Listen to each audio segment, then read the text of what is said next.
Honorer lama keluhkan tak ada afirmasi masa kerja. Hasil tes R2, R3. Seluruh rangkaian proses seleksi sudah dilalui oleh para honorer yang terdata dalam database BKN dan juga yang merupakan kategori K2. Mereka semuanya sudah tuntas menyelesaikan seleksi, baik seleksi administrasi dan seleksi kompetensi. Sekarang adalah saatnya bagi mereka untuk menunggu apakah status mereka akan menjadi P3K penuh waktu atau menjadi P3K paruh waktu. Dari hasil skor yang sudah mereka peroleh, ternyata banyak sekali honorer yang sudah mendapatkan prioritas seperti K2 juga masih tersingkir karena pada saat pengumuman mereka hanya mendapatkan status tanpa kode L. Para honorer dengan masa kerja puluhan tahun merasa bahwa ini merupakan regulasi yang tidak adil bagi mereka karena tidak ada afirmasi masa kerja dan usia bagi mereka yang sudah mengabdi lama di pemerintahan. Selain itu, banyak dari para honorer ini mengeluhkan mengapa mereka masih saja diminta untuk melakukan tes padahal mereka sudah mengabdi selama puluhan tahun dan sudah mendapatkan afirmasi sebagai K2. Para honorer ini mempertanyakan statement dari pemerintah dan DPR bahwa tes untuk tenaga honorer ini hanyalah formalitas. Tapi nyatanya banyak yang mempunyai nilai tinggi kemudian tidak dapat menempati formasi. Komplain yang banyak dilakukan oleh para tenaga honorer ini pada dasarnya mereka kurang memahami bahwa memang ada aturan atau dasar hukum yang digunakan dalam pelaksanaan P3K tahun 2024 ini, mulai dari Kemenpan RB nomor 347 itu untuk mekanisme seleksi tenaga teknis, kemudian Kemenpan RB 348 untuk guru dan juga 349 untuk tenaga kesehatan, dan juga aturan-aturan lain yang memang biasanya terlewat untuk dipelajari oleh para tenaga honorer ini. Contohnya di sini saya buka untuk Kemenpan RB nomor 347 yang ditujukan untuk pelaksanaan tenaga teknis. Di sini sudah disebutkan bahwa untuk pengisian jabatan pengadaan pegawai pemerintah dengan perjanjian kerja, seleksinya adalah terdiri dari dua, yaitu seleksi administrasi dan juga seleksi kompetensi. Jadi ini karena sudah termaktum dalam regulasi, maka dua hal ini harus dilaksanakan. Seleksi administrasi sudah dilalui dengan pemberkasan yang dinyatakan MS. Kemudian untuk seleksi kompetensi adalah kemarin pada saat teman-teman melakukan seleksi kompetensi berdasarkan CAT yang skornya juga sudah ditayangkan secara langsung. Sedangkan untuk penetapan atau penentuan pelamar yang lulus seleksi sebagaimana dimaksud pada diktum ke-29 diberlakukan secara berurutan bagi yang pertama adalah XTHK2, kemudian yang kedua adalah pegawai yang terdaftar sebagai non-ASN BKN, dan yang ketiga adalah pegawai non-ASN yang sudah memenuhi masa kerja 2 tahun. Dan ini sudah sangat jelas ya teman-teman, jadi nanti tidak akan bisa untuk tenaga non-ASN yang 2 tahun akan kemudian mengungguli atau lulus terlebih dahulu daripada yang non-ASN database BKN ataupun apalagi yang untuk kategori XTHK2 karena pemberlakuannya adalah harus secara berurutan. Seperti yang saya temukan di kolom komentar, ini ada yang mengatakan bahwa yang lulus malah yang baru mengabdi 2 tahun dan dia bilang bahwa masa kerja tidak berpengaruh. Nah, ini mungkin bisa dicek lagi untuk kakak yang sudah komen di video saya yang lalu, itu apakah benar yang bersangkutan adalah lulus dengan pengabdian 2 tahun. Karena untuk yang tahap 1 yang dinyatakan lulus ini adalah harus terdata di database BKN, sedangkan untuk pendataan database BKN saja paling akhir adalah pada tahun 2022, di mana pada tahun tersebut honorer tersebut minimal sudah ada 1 tahun bekerja. Jadi tidak mungkin jika untuk yang sekarang lulus adalah untuk yang 2 tahun. Nah, kembali kepada permasalahan utama di mana para honorer ini mengharapkan adanya afirmasi masa kerja namun memang disebutkan dalam Kemenpan RB nomor 347 maupun di 348 untuk guru dan juga 349 untuk kesehatan. Di sana tidak menyebutkan bahwa ada afirmasi untuk masa kerja. Dasar kelulusan seperti yang digunakan dalam Kemenpan RB nomor 347 dan juga untuk Kemenpan RB yang lain adalah pelamar dinyatakan lulus seleksi jika berperingkat terbaik.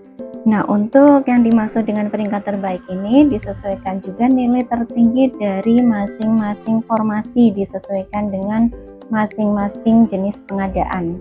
Jadi untuk pengadaan tenaga teknis teman-teman harus melihat urutannya, yaitu yang akan diprioritaskan pertama nilai terbaik dari XTHK 2.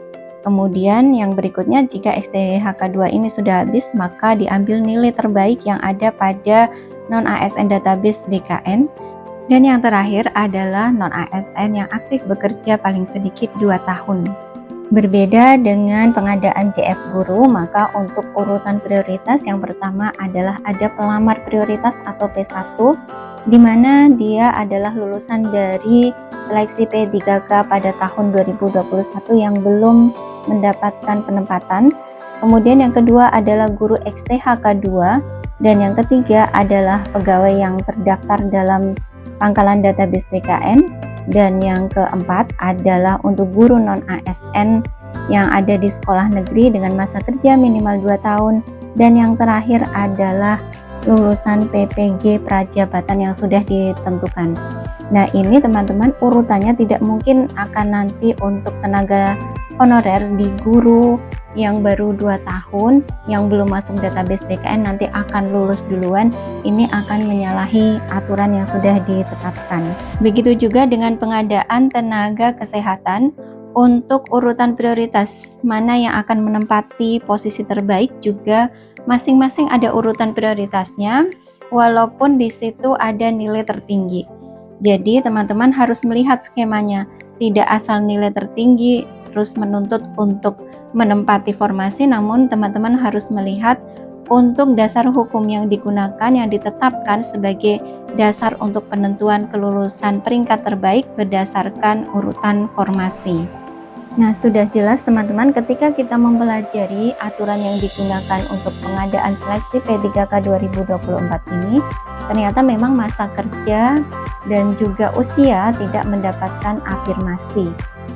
Karena sesungguhnya pemerintah sudah memberikan afirmasi 100% bahwa siapa saja honorer yang telah melaksanakan seluruh rangkaian tes, baik tes administrasi maupun kompetensi, maka dia akan dinyatakan lolos untuk bisa diangkat statusnya berganti dari honorer menjadi ASN. Hal ini sudah dijelaskan juga di masing-masing peraturan tadi, baik di 347, 348 maupun 349, bahwa untuk mereka yang tidak dapat menempati formasi maka akan dapat diusulkan menjadi P3K paruh waktu. Nah, kemudian juga sebelum adanya P3K paruh waktu ini, nanti jika ada formasi yang belum terpenuhi, nanti akan ada optimalisasi. Jadi teman-teman yang sekarang belum dinyatakan lulus, nantinya bisa mendapatkan optimalisasi ketika ada formasi yang masih kosong. Jadi nanti urutan berikutnya yang akan bisa menempati formasi tersebut. Kemudian untuk teman-teman honorer yang masih meragukan apakah skema paruh waktu ini akan benar-benar dilaksanakan atau hanya sekedar isapan jempol saja, teman-teman tidak perlu ragu karena hal ini memang sudah tertuang di berbagai regulasi yang sudah dikeluarkan oleh pemerintah melalui Menteri Pendayagunaan Aparatur Negara, baik itu di 347, 348, dan 349, bahkan yang terbaru di Permenpan RB nomor 634 yang disitu merupakan kelanjutan dari kriteria pelamar yang tidak bisa mendaftar di tahap 1 kemudian diperbolehkan mendaftar di tahap kedua. Di sana juga disebutkan bahwa untuk pelamar yang melebihi jumlah formasi maka akan diusulkan menjadi P3K paruh waktu, yang kemudian ini untuk skemanya adalah diusulkan dulu oleh PPK. Jadi untuk saat ini jika teman-teman dalam SSC-ASN-nya itu ternyata hasil kelulusannya dinyatakan sebagai tidak lolos dalam CASN 2024, jangan khawatir karena jika teman-teman melihat pada pengumuman massal di instansi maka akan terdapat kode baik R2 ataupun R3. Jadi untuk kode yang tanpa kode L maka itu yang dimungkinkan untuk diusulkan menjadi P3K paruh waktu. Jadi teman-teman tidak usah khawatir apakah ini benar-benar nyata akan diusulkan atau tidak, karena skemanya masih menunggu dulu. Untuk teman-teman yang dinyatakan lulus maka di SSC-ASN itu sudah langsung akan tertera ucapan selamat, kemudian bagaimana untuk nanti melanjutkan ke tahap berikutnya yaitu pengisian daftar riwayat hidup. Dan untuk teman-teman yang R2 dan R3 ini masih belum terdapat menu tersebut karena ini harus menunggu pengusulan dari instansi.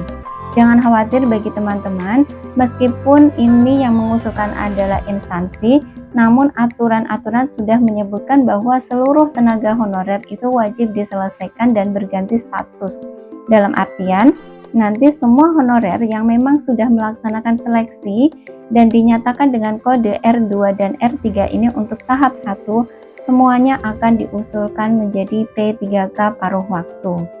Dan juga untuk optimalisasi setelah nanti seluruh teman-teman yang kemarin tercecer, tertinggal, belum dapat mendaftar di tahap 1 karena adanya TMS dan juga formasi yang tidak ada, kemudian mereka menyusul di tahap 2, maka setelah seluruh tenaga honorer yang seharusnya mendaftar di tahap 1 yaitu XTHK 2 dan juga tenaga non-ASN database BKN selesai melakukan seleksi, baik seleksi administrasi dan kompetensi, maka nanti akan dilakukan optimalisasi. Jadi masih ada kemungkinan untuk teman-teman yang sekarang belum mendapatkan kode L, nanti pada saat optimalisasi akan langsung menjadi penuh waktu atau menjadi P3K yang sepenuhnya. Teman-teman juga tidak perlu khawatir yang terlalu berlebih karena kita sudah memasuki di tahun 2025 di mana nanti untuk pemerintah pusat dari Kemenpan RB akan memproyeksikan kebutuhan yang seharusnya bisa diusulkan oleh instansi atau pemerintah daerah. Nah, untuk tahun 2025 ini tentunya akan ada pengusulan kembali untuk jumlah formasi. Nah, jumlah formasi tersebut maka nanti pemerintah pusat tidak akan mengambil lagi dari yang umum, justru nanti untuk teman-teman yang sudah berstatus sebagai P3K paruh waktu ini nanti yang akan menempati formasi-formasi yang ada untuk kebutuhan di tahun anggaran 2025 ini. Demikian informasi yang bisa saya sampaikan. Semoga informasi ini memberikan pencerahan kepada teman-teman semua agar tidak lagi merasa gelisah karena pada dasarnya teman-teman ini akan dialihkan statusnya dari status honorer menjadi status ASN. Meskipun dalam rentang waktu menunggu menjadi penuh waktu, teman-teman harus rela menjadi paruh waktu dulu. Namun setidaknya sudah ada jaminan atau kepastian hukum karena teman-teman akan dijadikan sebagai pegawai resmi negara dengan diberikan NIP dan juga SK. Terima kasih sudah menonton. Jangan lupa share video ini sebanyak-banyaknya agar yang lain mendapatkan pencerahan.